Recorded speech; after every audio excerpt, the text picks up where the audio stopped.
Bonjour à tous, j'espère que vous allez bien.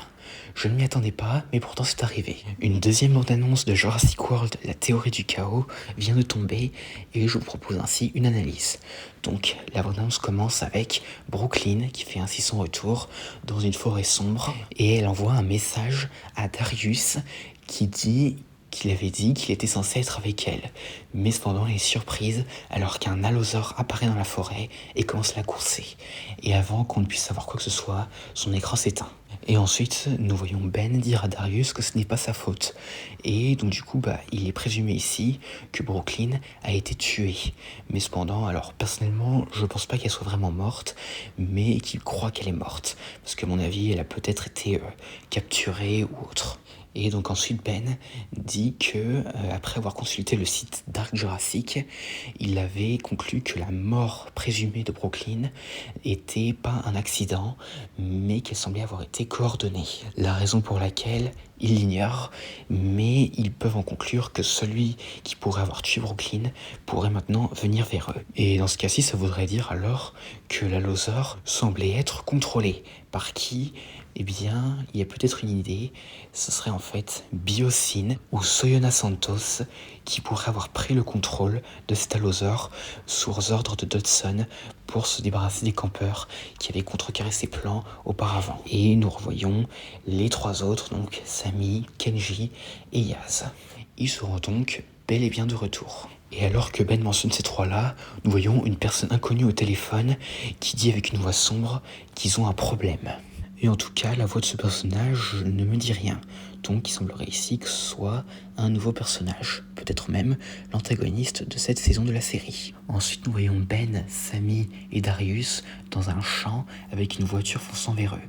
Mais un détail intéressant, on peut voir une sorte de corne derrière eux. Mais aussi dans le plan d'après, une carapace d'ankylosaure bleu. On peut en conclure ici qu'il s'agit de Tite Boss. Elle sera donc de retour également. Qu'est-ce qu'elle fait là? On l'ignore. Après un plan avec deux personnes inconnues regardant quelque chose sous l'eau, nous voyons Ben et Darius aller voir Kenji leur disant que quelqu'un les traque avec des raptors, les Atrociraptors. Mais on ne nous dévoile pas grand chose d'autre, à part une personne tenant un sifflet, suivi du plan avec Tiger et Panthera, les deux Atrociraptors. Ce qui indique ici qu'il s'agit potentiellement de la personne qui les contrôle. Et puis nous voyons Sammy dans un bâtiment tentant d'échapper à Ghost, l'Atrociraptor. Et ensuite, cette dernière nous révèle qu'elle a trouvé une carte que Brooklyn avait laissée avec une note. Et Darius révèle qu'il s'agit de la position d'un site où sont détenus plusieurs dinosaures. Et ensuite, nous voyons Ben et Sammy dans une voiture avec des portes s'ouvrant sur un grand pont.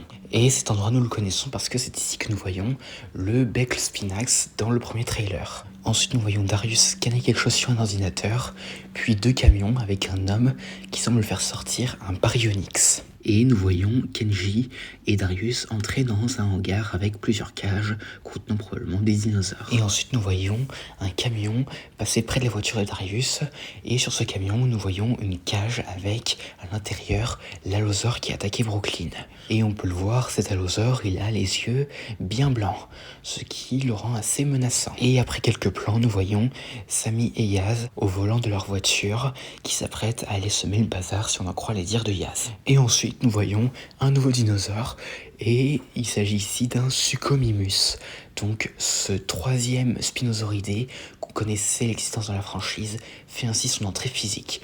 Et d'ailleurs on peut voir que il y a des couleurs assez différentes de celles qu'on peut voir sur les sites internet, car en effet là où sur les sites internet il était bleu avec des marques jaunes, là il est gris avec des marques marron.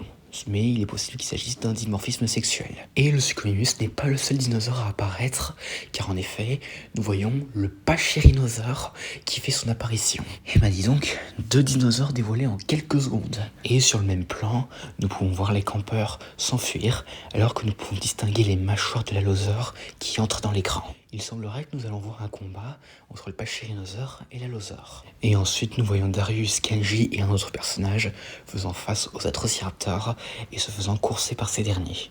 Et puis ensuite, nous retrouvons le Beckle Spinax qui attrape quelqu'un par la jambe et est sur le point de le dévorer. Et nous pouvons ainsi découvrir le design complet du Beckle Spinax. Et ensuite nous le voyons sortir la tête de l'eau, ce qui indique qu'il est possiblement de nature amphibie comme les spinosauridés, même s'il n'est pas un spinosauridé. Et nous le voyons ensuite courser Ben et Yaz dans le van.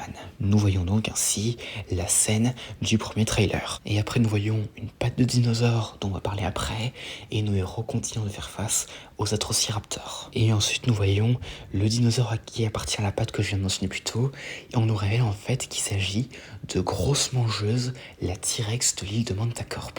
Alors que fait-elle ici?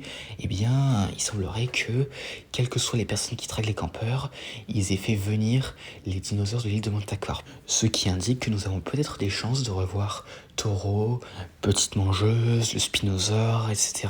Et d'ailleurs, puisque Grosse Mangeuse est ici, je me demande ce que ça ferait si nous la voyions rencontrer Rexy. Ça franchement, ce serait quelque chose d'assez intéressant à voir. Les deux T-Rex les plus fortes de la saga qui se rencontrent. Et nous voyons Darius se faire courser par l'allosaure, et la bande-annonce se termine. Et d'ailleurs, quelque chose à noter sur le lieu, c'est qu'il semblerait qu'il soit le même où nous voyons Grosse Mangeuse et tout. Donc potentiellement, une rencontre entre l'allosaure et Grosse Mangeuse. Et la bande-annonce se termine. Alors déjà, elle tape assez fort. Car déjà, on nous laisse entendre que Brooklyn serait morte, ce qui est quand même assez un gros coup.